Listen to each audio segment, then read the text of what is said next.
এই বাচ্চা, তুই বাড়িতে আসস? তোর সাথে আমি দর্শন করতে আসলাম। গুরুজি আছেন আপনি? বাবা, আপনি আছেন, খুব ভালো হয়েছে বাবা, আমি খুব খুশি হয়েছি। বাবা এখানে বসেন। হক মাওলা ইল্লাল্লাহ, সবই তোমার ইশারা। এই, তোমার বাড়িতে কি সমস্যা খুইলা কও আমার কাছে। আমার বাড়ির একটা মুরগি হ্যাঁ, 12 বছর এখন করা ডিম পারে না। আমি তো শুনছি এগুলা। আমি সব সময় মাঝে মাঝে আমি তোর বাড়ির আশেপাশে দিয়ে আমি চলাচল করি, কিন্তু তোর বাড়িতে একটা মুরগি আছে, ও খুব কর কর কর কর করে, কিন্তু ডিমের কাছে উদ্দেশ্য নাই, ডিম পারে না।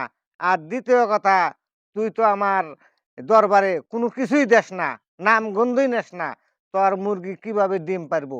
ভাই হ্যাঁ কি গাছ এখানে কি করতে চাও? দয়াল বাবা আইছে, এখন মনে করতে এই যে হাঁস মুরগি পালি, ডিম পারে না, হ্যাঁ, এইটা ব্যবস্থা আমরা করবো।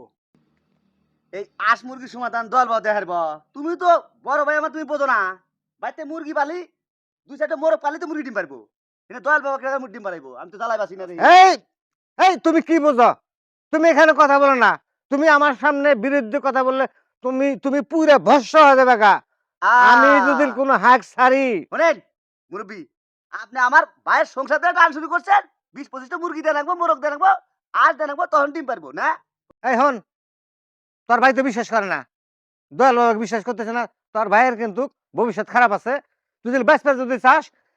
দয়াল বাবা যাই না, আমরা রাখা যায় না, ছোট ভাই বোঝে নাই। না, তোর কথাই শুনবো না। তোর ছোট ভাই আমাকে অপমান করছে, আমি আরো থাকবো। আমি আমি যে গেলাম, গেলাম আমি। শোনেন, আমি একটা কথা কই, পীর মুসাফির দয়াল মেলা দেখছি, আপনার মতো এত পাতলা দয়াল দেখিনি আমি। আপনি আমার ভাই নত হইতেছে, আপনার মুড়িদার না সে আপনার কাছে পা দোষ, আপনি ঝেড়াতে গেলেন গা, কেবা দয়াল বাবা হয়েছেন আপনি? এই আমি এই তোদের এই বাড়িতে আর আসবো না আমি। এহ, তোর এই ভক্ত আমার নাকবো না। আমার ভক্ত যদি আমার ভক্ত যদি লয়, আমার দরবারে চলে যাবো। গেলাম। কি ভক্ত